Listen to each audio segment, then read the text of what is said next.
So let's dive into the various theories surrounding Stonehenge's purpose. One of the most popular theories is that Stonehenge served as a celestial observatory with its stones aligned to specific astronomical events. This idea is supported by the fact that some of the stones are positioned in a way that they align with the sun during the summer and winter solstices. This could have been of great importance to the people who built and used Stonehenge, as it might have allowed them to track the changing seasons and better understand their environment. Another intriguing theory is that Stonehenge was a burial site. In fact, numerous human remains have been found in the area surrounding the monument, suggesting that it may have been used as a cemetery for high-ranking individuals. Some of these remains show signs of injuries and illnesses, which leads to the next theory: Stonehenge as a place of healing and ritual. This idea proposes that the monument was a sacred site where people would come seeking healing and participating in rituals. Some researchers have even suggested that the blue stones, which were transported from far away, were believed to possess healing properties. Whether this is true or not, it is clear that Stonehenge held great significance for the people who built and used it. In summary, while there is no definitive answer to the purpose of Stonehenge, theories about its function include a celestial observatory, a burial site, and a place of healing. As we continue to explore this enigmatic monument, we may one day uncover its true purpose. Now, let's move on to the fascinating topic of Stonehenge's construction methods. How exactly did the people of the Neolithic and Bronze Age manage to transport and erect these massive stones? It's a question that has puzzled researchers for centuries. One theory is that the builders used wooden sledges, rollers, or even boats to transport the stones from their original locations. For example, the large Sarsen stones are believed to have been sourced from around 20 miles away, while the smaller blue stones were brought from over 140 miles away in modern-day Wales. This would have been an incredible feat, considering that some of these stones weigh up to 25 tons. Once the stones arrived at the site, they needed to be carefully arranged and erected. Researchers believe that the builders used a combination of levers, ropes, and manpower to lift the stones into place.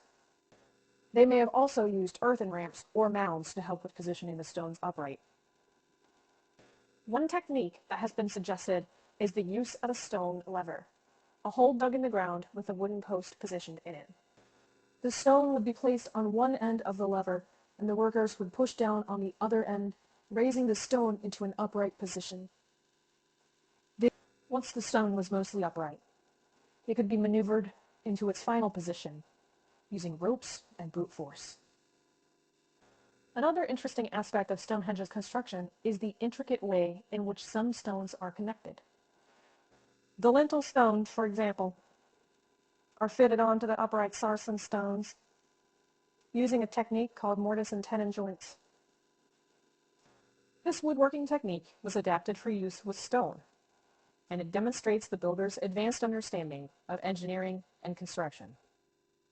In summary, while we may never know the exact methods used to build Stonehenge, it is clear that the people who built it were skilled engineers and determined laborers.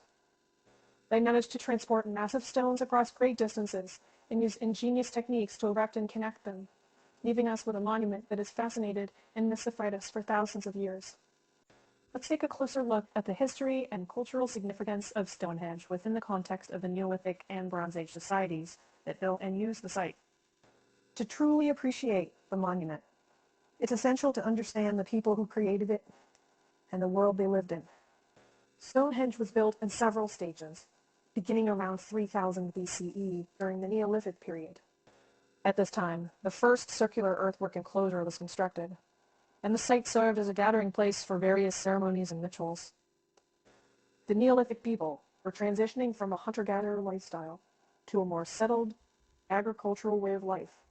This change brought about advancements in toolmaking, pottery, in the construction of large-scale monuments like Stonehenge. The most famous aspect of Stonehenge, the massive stone circle, was constructed during the late Neolithic to early Bronze Age, around 2500 to 2000 BCE. This period saw the development of metalworking technology, which allowed communities to create more advanced tools and weapons. The people of this time were skilled farmers and craftspeople living in small, semi-permanent settlements. The cultural significance of Stonehenge during these times cannot be understated. For the Neolithic and Bronze Age people, this monument was not only a feat of engineering and a symbol of their capabilities, but it also likely held deep spiritual and cultural importance. It was a place where communities would come together for ceremonies, rituals, and perhaps even social and political gatherings.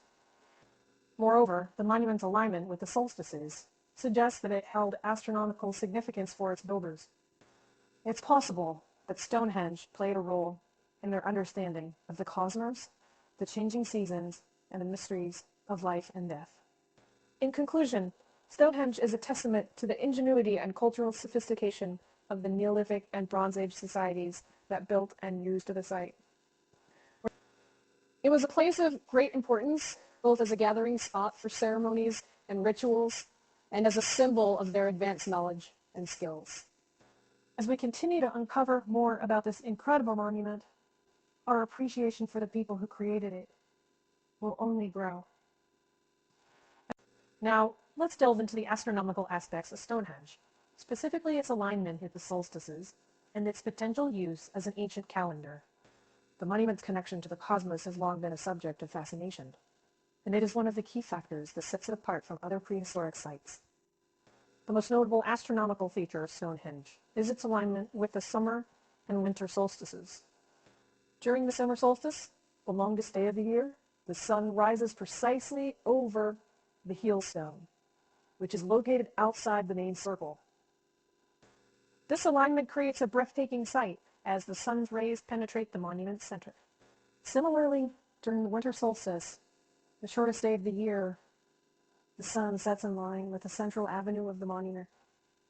These alignments suggest that Stonehenge's builders had a deep understanding of the movements of celestial bodies and used this knowledge to design the monument.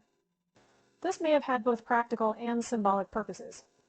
From a practical standpoint, the alignment with the solstices could have served as an ancient calendar, helping the people of the time keep track of the passing seasons and plan their agricultural activities accordingly.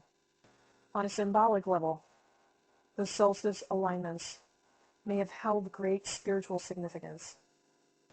The solstices mark the turning points of the natural cycle, with the summer solstice representing the height of light and life, and the winter solstice representing the depths of darkness and dormancy.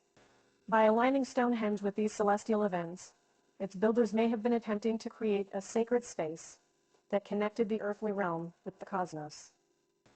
In conclusion, the astronomical aspects of Stonehenge, such as its alignment with the solstices and its potential use as an ancient calendar, provide a fascinating window into the minds of its builders.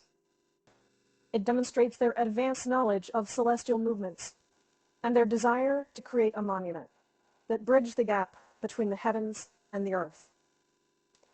This aspect of Stonehenge only adds to the monument's enigmatic allure and enduring fascination for people around the world. Finally, let's discuss the ongoing archaeological research and discoveries at Stonehenge, which continue to shed light on its enigmatic origins and functions. Despite centuries of study, this ancient monument still holds many secrets, and modern archaeological techniques are helping us uncover new information about its builders and their intentions. One of the most significant recent discoveries at Stonehenge came in 2020, when researchers found a vast circle of deep shafts surrounding the monument. These shafts, which date back to around 2500 BCE, form a circle spanning more than 1.2 miles in diameter. This finding has led archaeologists to reconsider the landscape surrounding Stonehenge and its potential connections to other nearby sacred sites. Additionally, advances in radiocarbon dating have allowed researchers to more accurately determine the age of various stages of Stonehenge's construction. This has led to a better understanding of the chronology of the monument and its development over time. Another area of ongoing research is the study of human remains found at the site. By analyzing the bones and teeth of individuals buried at Stonehenge, scientists can gather valuable information about their diet, health, and even their place of origin. This research has revealed that some individuals buried at Stonehenge likely traveled long distances to reach the site, further emphasizing its importance as a destination for ancient peoples. Finally, archaeologists continue to explore the surrounding landscape, searching for clues about the lives of the people who built and used Stonehenge. This includes studying nearby settlements, ceremonial sites, and transportation routes that may have connected Stonehenge to other important locations in the region. In conclusion, ongoing archaeological research and discoveries at Stonehenge are crucial to deepening our understanding of this enigmatic monument. As we continue to uncover new information about its origins, functions, and the people who built it, we gain valuable insights into the lives and beliefs of the Neolithic and Bronze Age societies that created this awe-inspiring testament